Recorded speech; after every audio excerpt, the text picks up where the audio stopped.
अनचाहा विवाह में प्यार भाग 29। वो आज बहुत थक गई थी, इसलिए आते ही ऊपर कमरे में सो गई है। हम भी सोने के लिए जा रहे हैं। आशा जी इतना कहकर वहां से उठकर चली जाती है। मधु जी भी अपने कमरे में बढ़ जाती है। राघव ईशा की तरफ देखकर, तुम जाओ, हम दरवाजा बंद करके आते हैं। ईशा हाँ, मैं सर हिलाकर वहां से ऊपर कमरे की तरफ बढ़ जाती है। राघव दरवाजा बंद करके कमरे में आता है। ईशा ज्योति के सर पर हाथ रखकर उसके पास ही सो गई थी। राघव उन दोनों को देखकर चेहरे पर सुकून भरी मुस्कान आ जाती है। राघव धीरे से कबर्ड खोलकर बाथरूम में चला जाता है। बाथरूम से बाहर आकर कमरे की लाइट को बंद करके खुद बालकनी खुली हवा में चला आता है। राघव बालकनी में आकर बिना किसी भाव से चांद को निहार रहा था। कुछ देर वहां रुककर वो कमरे में आकर बेड के साइड में आकर लेट जाता है। सुबह के 7 बजे थे। ईशा ज्योति को स्कूल के लिए तैयार करने में लगी हुई थी। ईशा ज्योति की तरफ देखकर, यह मोबाइल बाद में चला लेना, पहले जल्दी से तैयार हो जाओ, स्कूल बस आती ही होगी। School bus? राघव और ज्योति दोनों एक हाथ बोलते हैं। हाँ, स्कूल बस। वो राघव ज्योति के स्कूल में थोड़े दिनों से स्कूल बस शुरू कर दिया है, इसलिए लेकर जाने और आने में पेरेंट्स को परेशानी ना हो। राघव यह सुनकर ज्योति की तरफ देखकर, ज्योति बेटा, आप स्कूल बस पहली बार जा रहे हैं तो आप अपनी दोस्तों के साथ ही बैठना और किसी का भी दिया कुछ मत खाना, कहीं पर भी बीच रास्ते में मत उतरना। घर से स्कूल और स्कूल से घर ही उतरना, समझें? हाँ डैडू, हम समझ गए, आप चिंता मत कीजिए, हम अब बच्चे थोड़ी है। ज्योति की बात सुनकर राघव उसकी तरह, हाँ तुम तो मेरी दादी अम्मा हो। राघव की बात सुनकर ईशा और ज्योति दोनों ही हंसने लगते हैं। आज ईशान की भी स्कूल थी। जिया उसे आधी नींद में ही तैयार कर रही थी। जिया ईशान को नहलाकर तौलिए से लपेटकर कमरे में लेकर आती है। कमरे में आकर ईशान को बेड पर खड़ा कर देती है। जिया कबर्ड से ईशान के लिए स्कूल ड्रेस लेकर आती है। ईशान को नींद आ रही थी, इसलिए वो बेड पर बैठकर हो जाता है। जिया ईशान को इस तरह सोता देख, दोनों बाप बेटे को नींद बहुत प्यारी है। जिया ईशान को उठाती है और उसे तैयार करने लगती है। शर्ट और शॉर्ट्स पहनाती है। ईशान के बाल बनाती है। ईशान को लेकर नीचे आती है। नीचे आते ही अनिता जी एक हाथ में उसका लंच बॉक्स और एक हाथ में दूध का भरा गिलास लेकर खड़ी थी।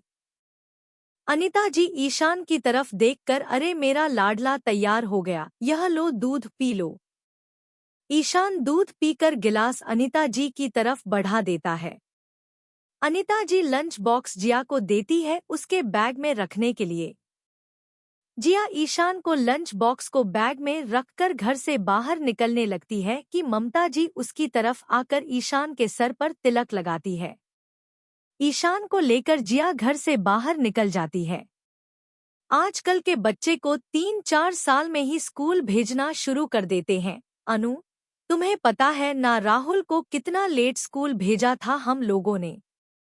हाँ दीदी, पूरा 8 साल का हो गया था वो जब स्कूल जाने लगा, तब सब कहते थे कि इतना बड़े बच्चे तो 4th-5वीं क्लास में होते हैं, यह अभी तक फर्स्ट क्लास में आया है। ममता जी और अनिता जी दोनों बातें करते हुए किचन में चली आती है। जिया ईशान को स्कूल बस में बैठाकर घर की तरफ चली आती है। जिया राहुल को उठाने के लिए कमरे में चली जाती है। राहुल अभी तक आराम से सो रहा था। ईशान स्कूल बस में खिड़की की सीट पर आकर बैठ जाता है और उसकी आंख लग जाती है। उसे ऐसे ही नींद आ रही थी और खिड़की से आती ठंडी हवा उसे और ज्यादा नींद आने लगती है। बस में बहुत सारे बच्चे थे, किसी की उम्र ईशान की जितनी तो कोई उसे बड़े भी थे। राघव ज्योति को लेकर नीचे आता है। ज्योति ने स्कूल ड्रेस पहनी हुई थी। मधु जी उसके बालों में 2 चोटी बनाने लगती है। राघव मंदिर की तरफ चला आता है। भगवान को हाथ जोड़कर वो डाइनिंग टेबल की तरफ आकर बैठ जाता है। मधु जी ज्योति के बाल बनाते हुए, अरे वाह ज्योति, तुम्हारे तो बाल बहुत अच्छे हो गए हैं। अच्छा अब चलो नाश्ता कर लो, नहीं तो स्कूल के देरी हो जाएगी। ईशा नाश्ते की प्लेट लगा रही थी सबके लिए। ईशा ज्योति की तरफ देखकर, जल्दी से नाश्ता करो, बाहर बस आती ही होगी। ईशा राघव, 2 दिन बाद एनजीओ में एक फंक्शन रखा गया है, तुम और ईशा को समय मिले तो उसमें शामिल जरूर होना, आशा जी उन दोनों की तरफ देखकर कहती हैं। राघव और ईशा एक दूसरे की तरफ देखकर, हाँ माँ हम जरूर आएंगे, और कोई तैयारी करनी हो तो आप हमें और ईशा को बता दीजिए। नहीं बेटा, सारी तैयारी हो गई, जिया बेटी ने सब तैयारी कर लें। ठीक है फिर माँ, मैं ऑफिस के लिए निकलता हूँ। राघव डाइनिंग टेबल की कुर्सी से उठकर अपना बैग लेकर आशा जी और मधु जी दोनों के पैर छूकर चला जाता है। ईशा ज्योति की तरफ देखकर, बेटा जल्दी खाओ, आपकी बस आती ही होगी। और यह आपका टिफिन बॉक्स हम बैग के अंदर रख रहे हैं। ईशा ज्योति का टिफिन बैग में रखकर बोलती है। ज्योति मजे से नाश्ता कर रही थी। मधु जी ज्योति की तरफ देखकर उसे अपने हाथों से खिलाने लगती है। ईशा और आशा जी यह देखकर एक दूसरे की तरफ देखकर मुस्कुराने लगते हैं। अगले भाग में कैसा लगा आज का भाग जरूर बताएं और रेटिंग समीक्षा जरूर दें। धन्यवाद।